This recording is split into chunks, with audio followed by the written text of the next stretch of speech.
April of 2019, and kind of just started like with heart palpitations to like nausea, vomiting, ringing in the ears, anxiety. I ended up getting to the point where I'm fucking done, I want to kill myself. Wow. At the time it was a breakdown. In reflection, it was a breakthrough. I'm super excited and very grateful to be here in the room with Daine McDonald, who actually was one of my first fitness trainers, the founder of Clean Health. Who were you back then and who are you now? Husband and father first and foremost. I think they're the key responsibilities and things that I kind of benchmark myself on. I'm an entrepreneur. I own some businesses. I founded some businesses. I've bought some businesses. We do have some stuff that we're starting to branch out into AI and kind of some of the latest tech innovations and stuff like that. So it's just kind of evolving. I think that's the entrepreneur life, right? Just kind of just continuous expansion. If you were to give that one key, what would that piece of advice be for the listeners right now? Gosh.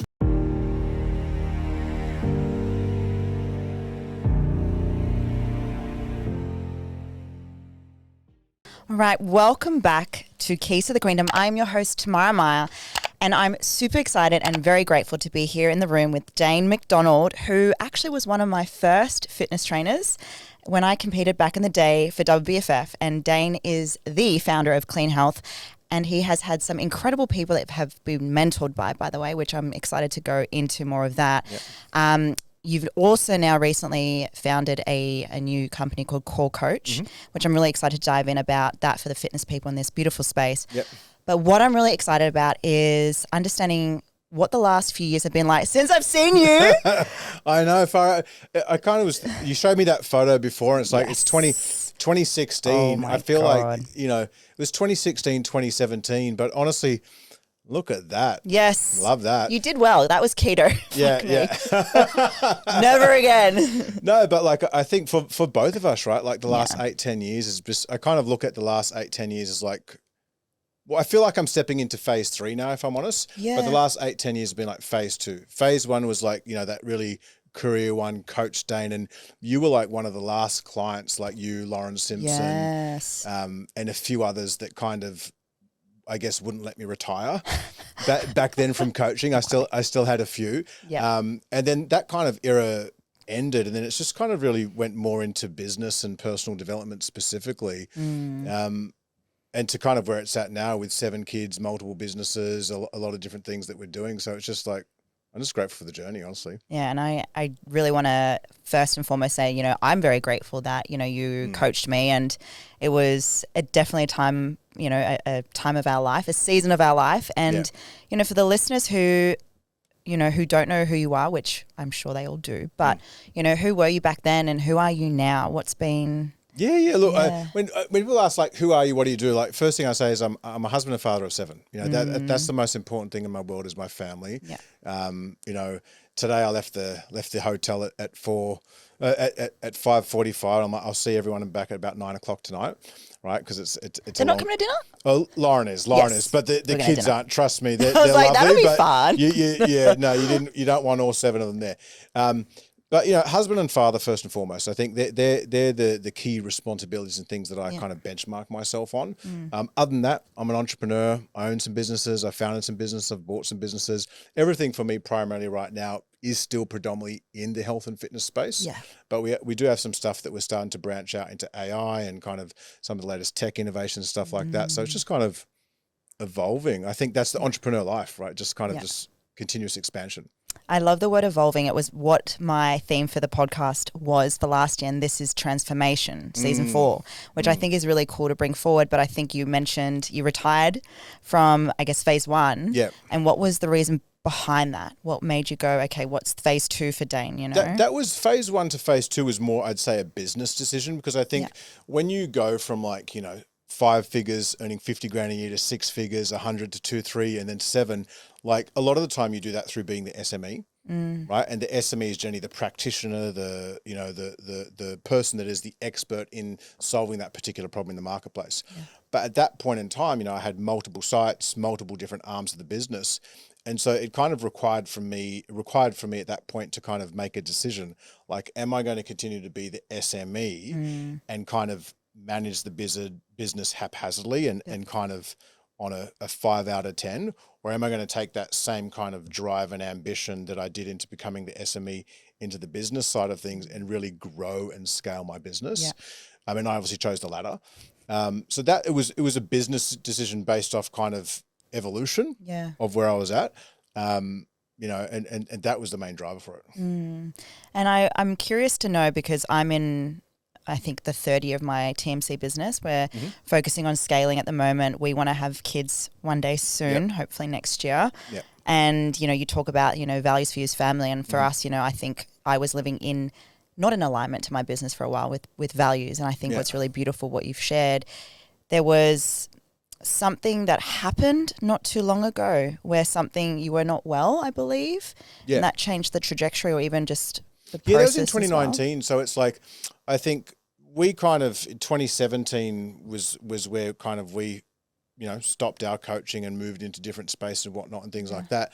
And so that was in 2019, about 2 years after it. And that was about kind of 6 to 9 months into like digitizing the business. So up until that point, like it was in-person seminars, it was in-person gyms and online coaching and things like that we had.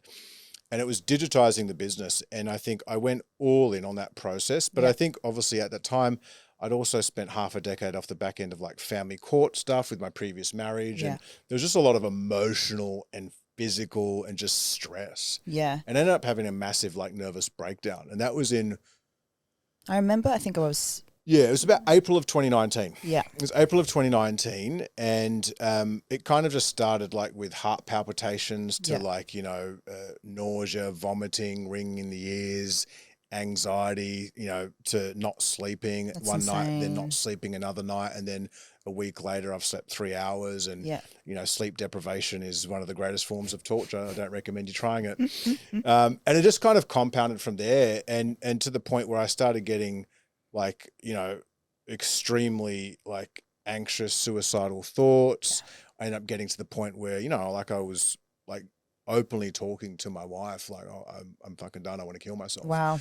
And, you know, I didn't try it, but like I insinuated a few times because I was so desperate for kind of, you know, for this pain that I was going through at the time to stop. And, you know, at the time it was a breakdown. In reflection, it was a breakthrough. Always is. I just didn't know, like my body was trying to process a lifetime of trauma, energy, everything else in between. And it kind of ended up leading me to where I spent, like I ended up getting medicated. Like, so I was on antipsychotics and antidepressant medications because they're like, look, you're a threat to yourself. They wanted to put me in like a loony bin. Wow. Yeah, like it was full.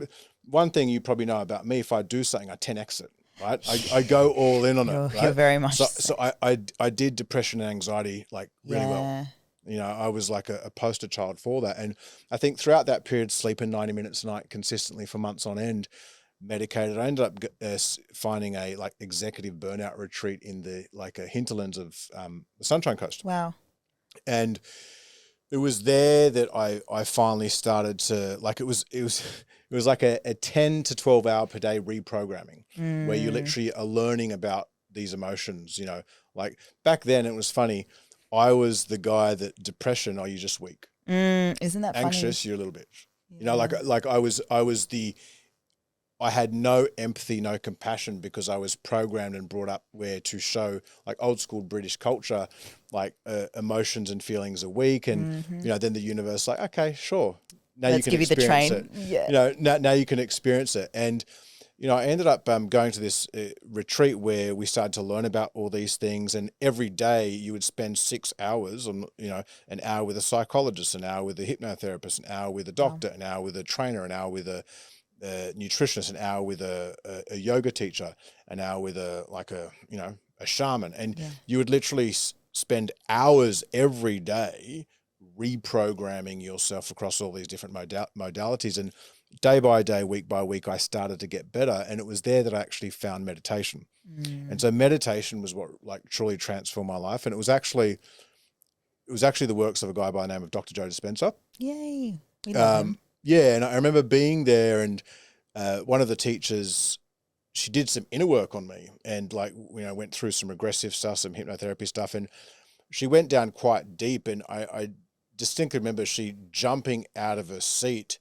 and she was like, "Whoa!" And I'm like, "What's wrong?" And she's like, it's going to sound weird to you, but it's like, as we were regressing, there was like some blackness Wow. inside you that just, she's like, Was she like holding, like feeling that? yeah. And she's like, this is like, you know, outside the scope of my skill set, like, you know, and she's like, she's like, I feel strongly you need to go and like look into Joe Dispenza's work and frequency and energy centers and all that type of stuff. And I was like, look, I'll try anything. You tell me if you want me to go in a cave and fucking sing songs and chant, were you a bit skeptical, like, fucking hell? Well, I was. And so that's the thing, like coming from my background, you know, like looking at things from a science perspective or a coaching perspective, all that was like just voodoo shit, you know, and, you know, so going through that experience at first, I was very resistant to it because I at that point in my life, I still gave an F about what people thought about me.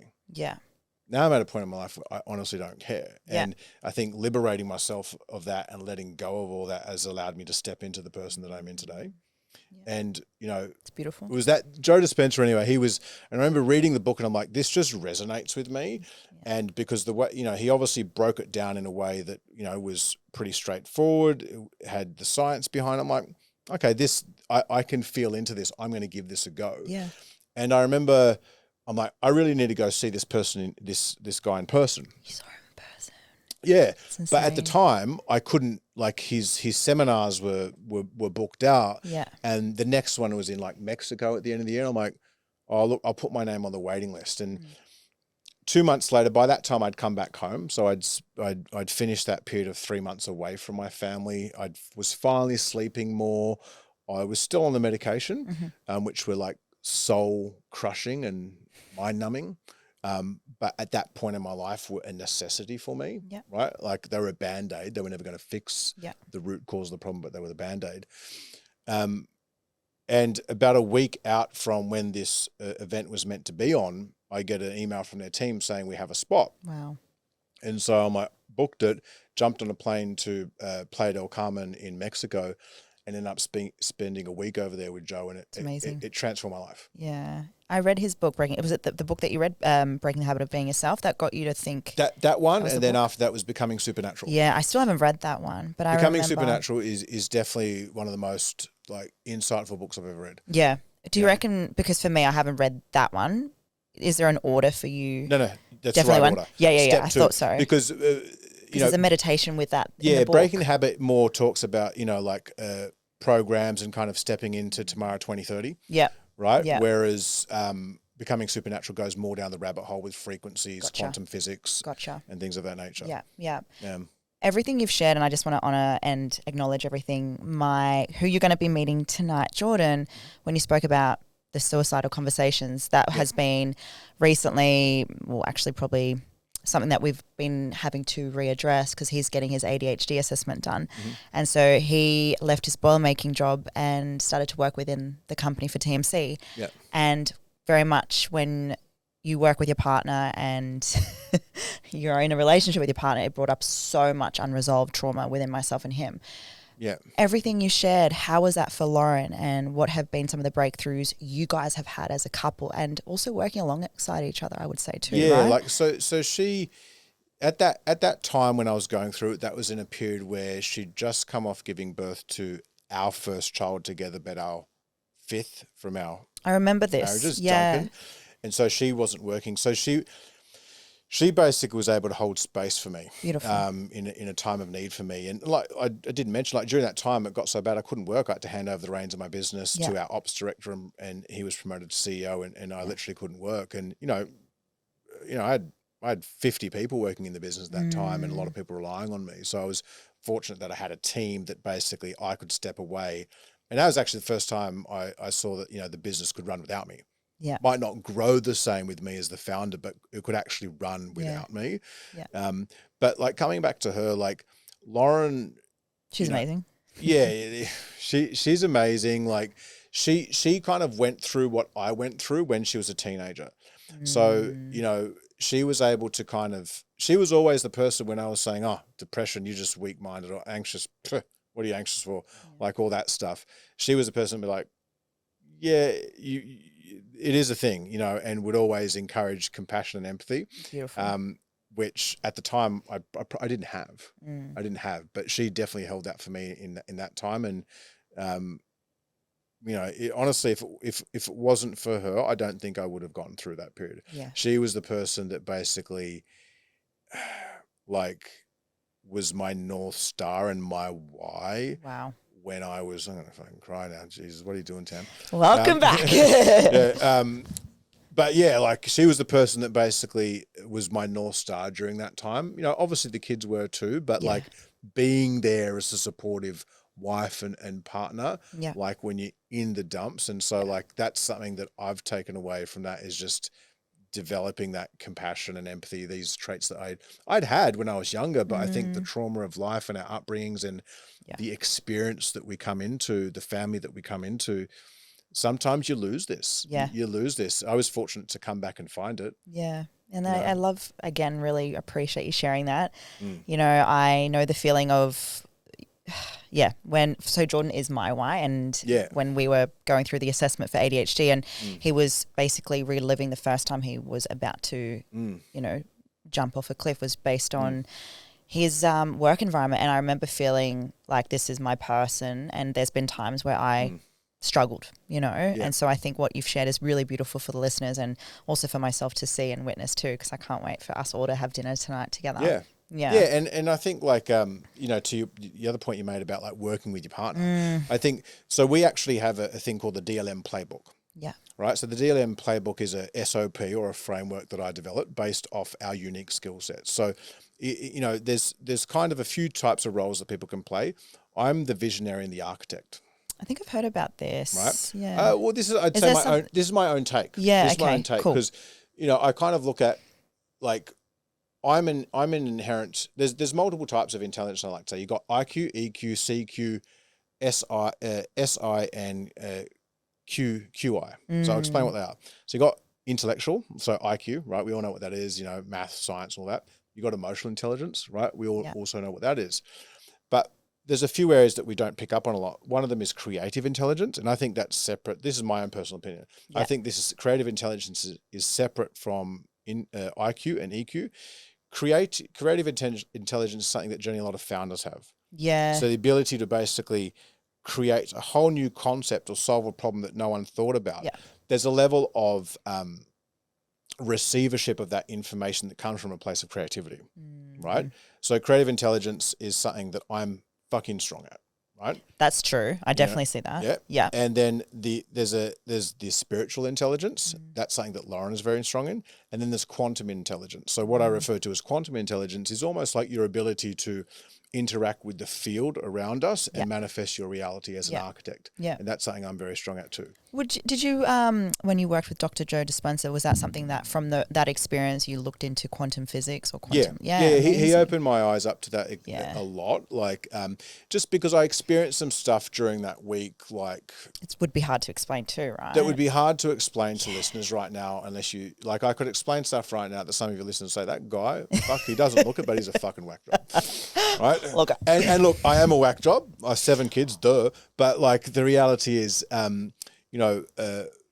quantum intelligence is basically, to me, the way I interpret that is your ability to interact with the field, manifest your reality, and be open to receiving the joys of life. And so I think when I look at Lauren and I, she is very strong in EQ, as a mum, as a dragoness.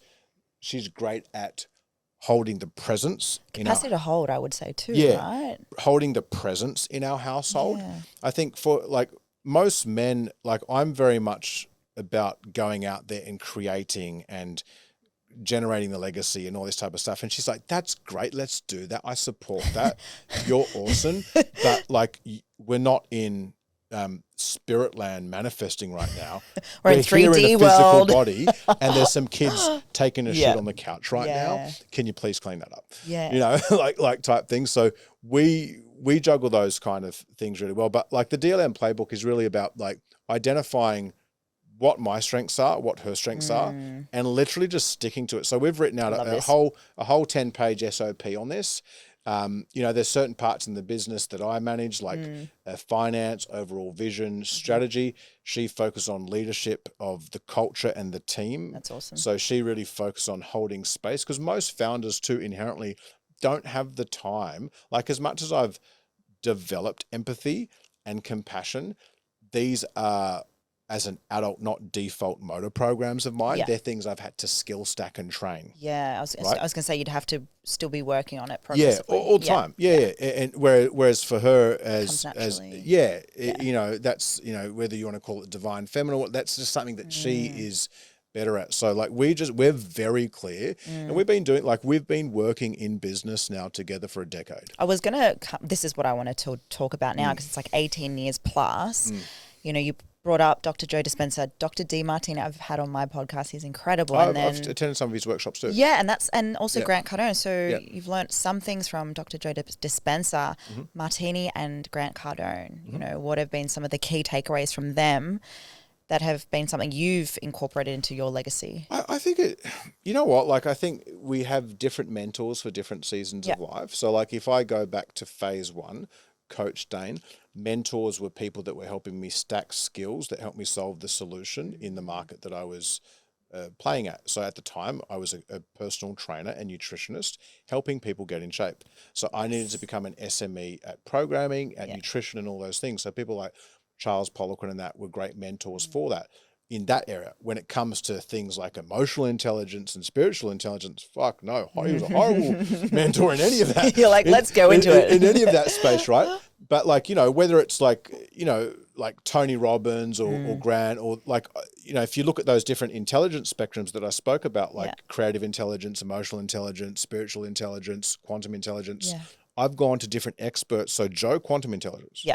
Great. And that's good, because you're finding mentors for each specific thing that you want to work on. Yeah.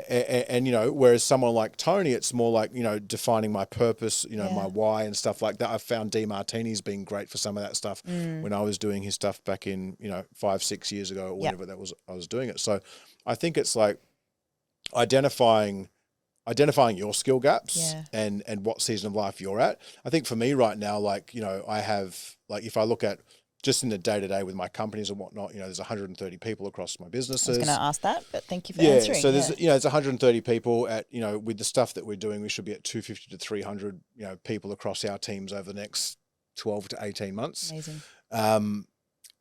At this point in the game, like, my number one rate limiter for my growth is me. Yeah. Yeah. It's how can I set the strategic, because on that size business, I can't do. Like I can, but then I'm shooting myself in the foot. The reality is, for the business now, it's like, what type of clarity am I giving the team? Beautiful. What type of vision are they aligned to? What type of coaching and mentoring can I provide? I spoke about this recently as like, and this is actually something that, John Wooden, he's a former NCAA Division I basketball coach. So with the UCLA. And so he basically had, like, over a 10-year period, like, won X amount of championships and whatnot. And his big thing was like, there's no I in team. And the reality is a sports team and a company are very similar in that you, as the founder or the CEO, you don't need to be the best point guard, the best center, the best forward. You need to understand enough around those areas, but you need to be the best coach. Yeah. And so that's where I felt phase one as a PT and nutritionist has actually allowed me to become a better leader, because I was a coach before I was a leader. Yeah.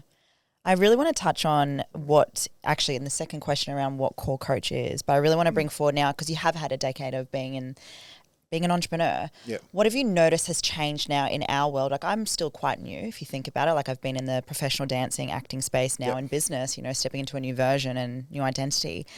What has been something you've seen or shift in the world that we're in now? Well, Clean Health's year 17 now. Is it? Yeah. So it's 08. So it's like, I don't even know how. That's amazing. The time has flown that fast. Yeah. I think what's changed is, like, I often tell people, like, the brand and business that I have was built before social. And that's good. So it was built off results. I think what's changed now, like the dynamic of business, is that, to be honest, it's the creator economy.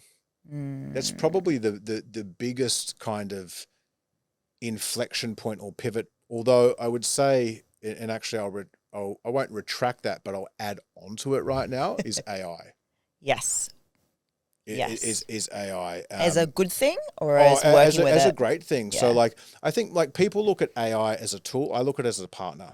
And I think that's a psychological shift, because when you look at something as a tool, you're, I think, in many respects, degrading the significance and that it could have on your business and your life. Yeah. So like, I use AI literally in every aspect of my life, pretty much all day. I've taught myself how to build custom GPTs. Good. I'm coding our own custom enterprise level AI on Google Cloud at the moment myself, because I've just gone into founder creative mode to just figure this stuff out. Yeah. But I think AI, like, since I've really kind of gone all in on it and integrated into my businesses, it's just, what it gives you is a higher level of SME expertise, even if you aren't the expert, combined with more output. So it's like, if I look at the teams right now, I can, like, we've pretty much done an unofficial mandate, because if I made it official, I'd be on a current affair, that if you're not using AI, you're not going to have a place in the business over the next 6 months. Because I agree. What's happening right now is I'm seeing it real time with the people in the businesses, that those that are using AI in any part of the business, it could be in mentoring, it could be in customer experience, it could be in sales, it could be in marketing, it could be in content creation. They're the ones that are actually rise to the top as high performers, but they're also getting 2 to 3x the output. Yeah, that's true. So it's like they're now becoming one man or one woman armies. Yeah. And so, rather than kind of being resistant to the technology, they're choosing to use it as an extension of self. Yeah. And so it's almost like how you see with mobile phones, right? A mobile phone 10 years ago, it wasn't necessarily considered an extension of self. Would we agree that today a mobile, whether we want to agree with it or not, part of us. It's almost an extension of self. Yeah. AI is an extension of self in 2026, 2027, 2028. Globally. Right now, it's an extension of self for some that are smart enough, or not smart enough, that's labeling it, can see the writing on the wall. You know what's funny? I think it was before he passed away, Cohen said that I think there's like 10% of the world use AI. And I was like, what? It feels like so many people are obviously leveraging ChatGPT, as we know, leveraging AI as well in terms of growing their business, being able to become an expert too. But I find that people either use it and just use it and not use it as a tool, as you said. And they lose who they are as a person when it comes to, and I believe, personal branding, storytelling. You do such a fantastic job at it. I still see you jumping on your stories and you're like, I'm here, I'm Daine McDonald. And you have that charisma. You have a personality, Yeah. Where do you find anyone right now, how would you give someone the advice when it comes to using AI but still having that personal brand, having your way of being able to show up online right now? Because I believe AI is definitely something we all need to start using and not having that resistance, whether it's more older generations or whether it's just people are too afraid. But then there's people who are too afraid to do this and show up and build that personal brand. So I think for people like us that already have like established like self and kind of credibility, and now you're bringing it on as an extension, like the phone analogy, that's fine. I think because for me using it, and I'll actually give you an example. I actually had my partner on AI actually craft our questions for today. Really? Yeah. Interesting. And so I'll actually show you the difference between a standard prompt and then a prompt that I've kind of created. Like a deep fake with it as well? Yeah, kind of. Yeah. But to change the level of resonance and impact and insight of the questions. Yeah, beautiful. Right? And when you see it in it's how you prompt it too, right? Yeah, when you see it in real time. And so it's like, I think people you're right, like people can, kind of lose themselves in it and stuff like that. But I think we're still human beings. So it's like you need to spend some time under the bar in your craft, actually doing your craft without AI. Yes. You just need to figure out who you are yourself and what problem you're solving, what industry you're in and stuff like that. I've found for me it's been such a powerful amplifier of everything that I'm doing now, because I'm very clear on my vision, I'm very clear on my mission, I'm very clear on what my skill gaps are, but it's taken 17 years in business, 20 plus years in the industry to figure it out, And I want to say that that's beautiful to hear, because I mean, we'll talk about, my transition and my pivot from fitness to business, right? And I believe I'm still working things out and I own that. And what I love is like you've done the reps, you've done decades of it. And, you are someone that has built that credibility as well as also, showing people like you still are in the business and doing the things, based on what I believe is a true entrepreneur. Yeah. Which brings me to what I want to dive into a little bit more around Core Coach. And what that is, why you decided to use, create your own platform, which obviously makes sense. Yeah. But when I was a fitness coach, I had a white label app. So back then, that was, a lot of coaches did have, or fitness trainers. Yeah. Now you've gone and started to create your own. Tell me more about this. Yeah, look, so it's kind of just like looking at the market like that Clean Health Group primarily serves, right? So like through our companies, Australian Institute of Fitness, VAST and Clean Health, it's primarily two audiences. One is people that want to get qualified as PTs, nutritionists, or massage therapists. So like B2C. And then the second part to that is B2B. So people that are existing in those fields and then just want to skill stack and get better at solving problems for their clients. And education is great. Everyone needs education, and education within itself is a tool. Whereas Core Coach is actually a systemized tool that you can deploy without knowing the information. So if we look at today's coaches, just from the industry that we grew up in, would you say that they are more invested into learning today or less? I would say less. Exactly. Right? Which sucks. Yeah. So like the average coach today, like there are obviously outliers, but the average coach, and this is true in lots of industries, because people are more reliant on AI and because people are more reliant on even just Google. You could jump on Google and with Gemini, it's like it extracts the fucking information for you. Yeah. So it's like people are lazy. Yeah. And like even if you look at content, right? Like content, the way it was consumed not even 5 years ago, 3 years ago to today, like even think about yourself. When you were going through a feed, like if it's not catching you in the next... 2.3 seconds now. Yeah. If it's not catching you in the first few seconds, you're done. And so I think the industry, there's still a segment that wants the education. Yeah. But once they're qualified, they just want a tool that they can deploy. So what we've done is we've taken the science and the reps under the bar that we had through our business, like our gym businesses and stuff like that, and basically put all of the IP and fused it with AI into a software. So it's a SaaS platform and we spent the last 18 months on it. Yeah. But it will be game changing in our scene, because where a lot of our competitors have the hardware, they don't have the software. We've got the software because we did 300,000 coaching sessions. Yeah, shit. You've got the proof. So we've got the systems that, it's like the platforms out there right now. It's like a Mac without Google Chrome on it, right? So there's no, be like having a MacBook with no browser. Yeah. We've got the browser. Yeah.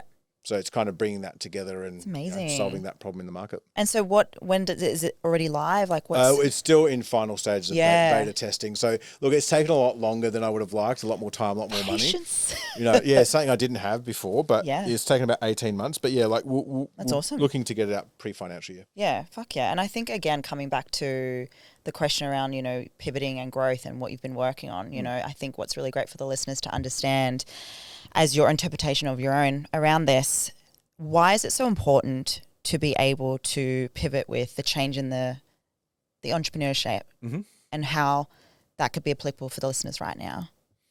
Yeah, I mean, look, I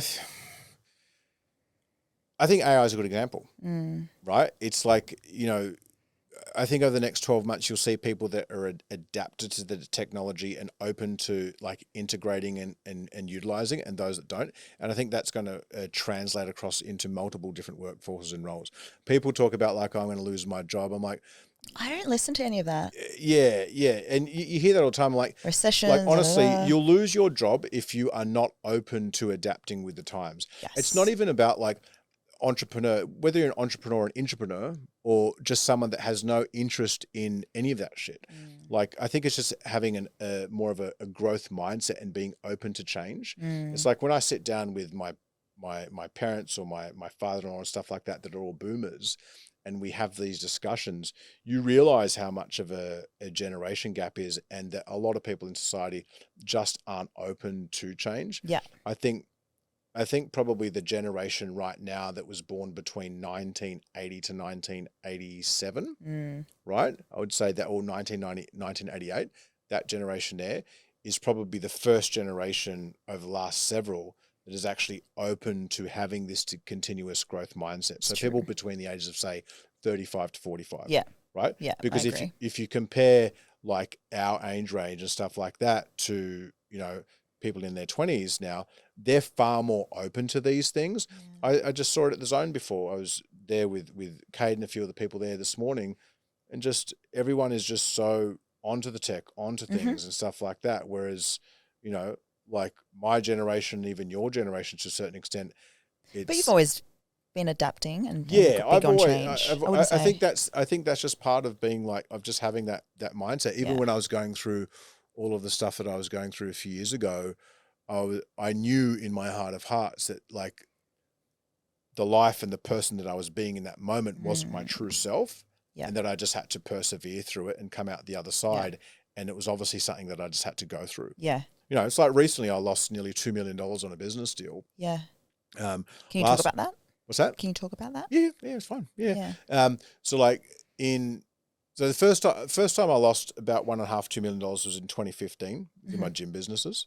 And I remember when that happened at that point in my life, like because my identity was so forged around clean health and me as a business person, it really hit me hard emotionally, financially and all that. And I really took it hard. This time, and it's been the last 6 months, long story short, one of our North American acquisitions that we did just tanked, lost 2 million in 6 months. Fortunately, all the other businesses, able to support it and whatnot. So it's fine. But that was, the lesson that I learned from that this time around was, that was a creation of my own doing, right? I'm responsible for what happened. What can I learn from this? Yeah. So it's like, I approach any experience now, like whether it's win, loss, like what can I fucking learn from this? Love that. How can I become a better person, a better father? Love that. And all that. I really want to bring forward what you said about true self. Something I had to take a big hard look in the mirror not too long ago. My ego was up quite a lot when I pivoted and went into business, right? And I realized the more, and this is what Dr. John DiMartino talks about, when you're in authenticity, if you're living in your values, that's when, things start to happen and you start to see the growth and you start to see the love and, things do come your way. But when we're in that not true self, that's when we can face self-sabotaging behaviors, moments of time. And I really, really love that you brought that up, because it's been something we've been navigating through as of late. And hearing your own version of I'm learning something in this, I'm taking responsibility. I think a lot of people, the listeners and entrepreneurs, need to understand that it's not happening to them, it's for them. I feel like a lot of people either give up too soon. I encourage people to read a book called Radical Acceptance by Dr. Tara Brach. She's like a philosopher and meditation teacher. Radical acceptance. Accept that anything and everything that's happening in your life right now is on fucking you. Yeah. Right? So if you're in shape, it's on you. If you're broke, it's on you. If you've minted, it's on you. If you're in a relationship that is experiencing the highest of highs of unconditional love, that's on you. If you're in a toxic relationship, that's also on you. Yeah. And I think that can be the hardest thing for anyone, to look in the mirror and do that. And I still will struggle with that. Yeah. Even recently, I ruptured my right bicep tendon. How did you do that? Pre bowling. Daine. Combat sport was at our annual Christmas party, but and it forced me to again stop and slow down, because I was in a sling for a month. I haven't been able to I think in 2 weeks from now I can start training again. Wow. I've been able to train legs and whatnot, but no upper body or anything like that. Yeah. And so it just forced me to kind of stop. And I was having a bit of a pity party. Oh, why me? I'm like, well, I had tendinitis when I started. I probably shouldn't have done it, and I probably shouldn't have tried to win the bowling at the thing. So it was on me. So. I've got 2 questions. I kind of have 3, because I saw your ascension pyramid and it had legacy at the top. So I want to hear what legacy are you building right now, what that looks like, so the listeners can, one, feel inspired, because I think you do dream big, but you are 10x what does legacy look like for you? What does that? Yeah, so that's from the abundance pyramid. So that's like a frame. Yeah, that's a framework that I've kind of come up with over the last few years, and it's kind of built on kind of seven layers, and that first layer is like health, right? And health can mean mental health, and I actually prefer the term mental fitness, because mental health to me is a label that you're stuck with. Mental fitness is something that I can reprogram. Yeah, I love that. And I can get fitter in. Love that. Because again, I gave the example, I went through a period where I was medicated, but then within a day of being at Joe Dispenza, I came off and never went back on. It's insane. Is another story. So there's the health aspect. So it's like my health, right? The second aspect is my tribe, right? And so the tribe is, could be, friends, colleagues. I tend to look at tribe as not necessarily people from within your family per se, but like your non-blood family, right? And then the third layer to that is my wealth. Now, so that generally will be a reflection. It could be you could be an intrapreneur, an entrepreneur, whatever it is, because when you have those three layers, and if you look at those three layers, health, tribe, and wealth, that's generally on what most of us, like when we last connected, where were we focusing?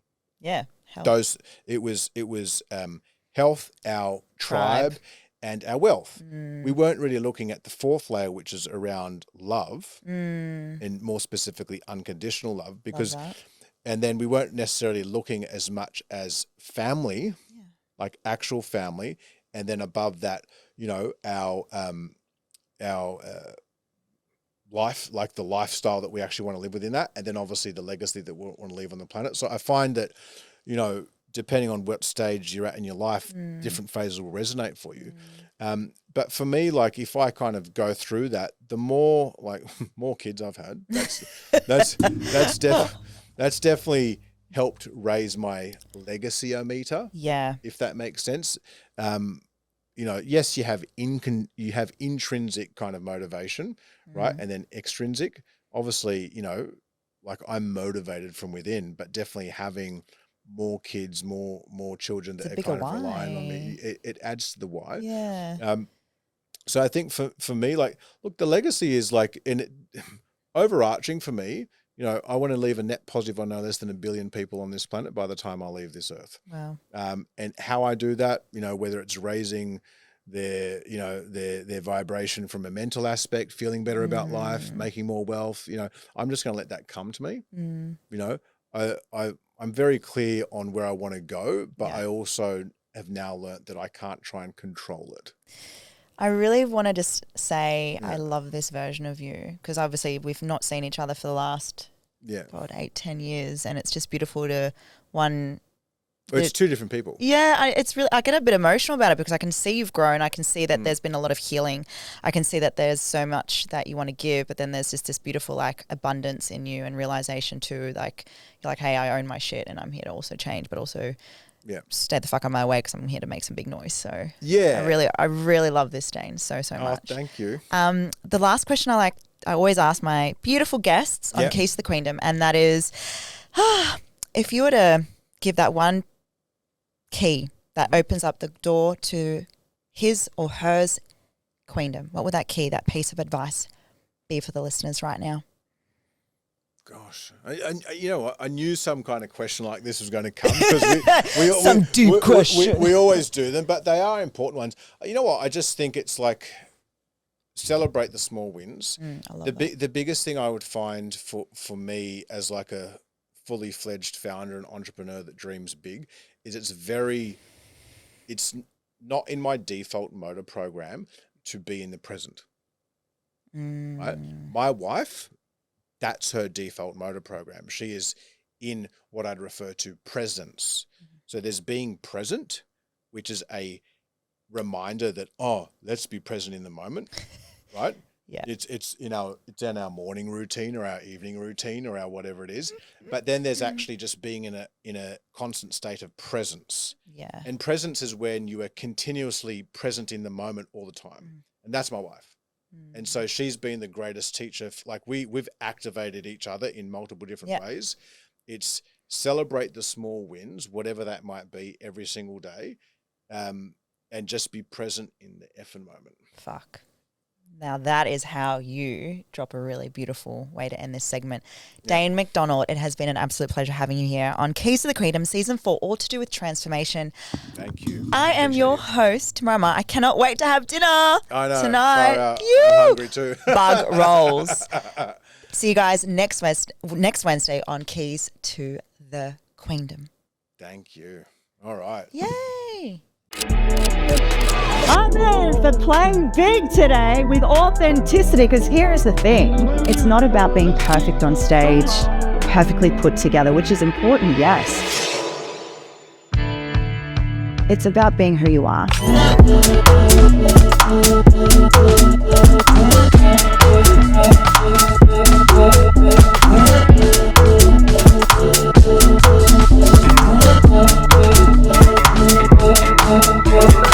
What if right now, because of today, in a year's time, you could look back and go, I did that scary thing. And that's a year from now where you went and made that decision. I'm going all in, committed to doing the work.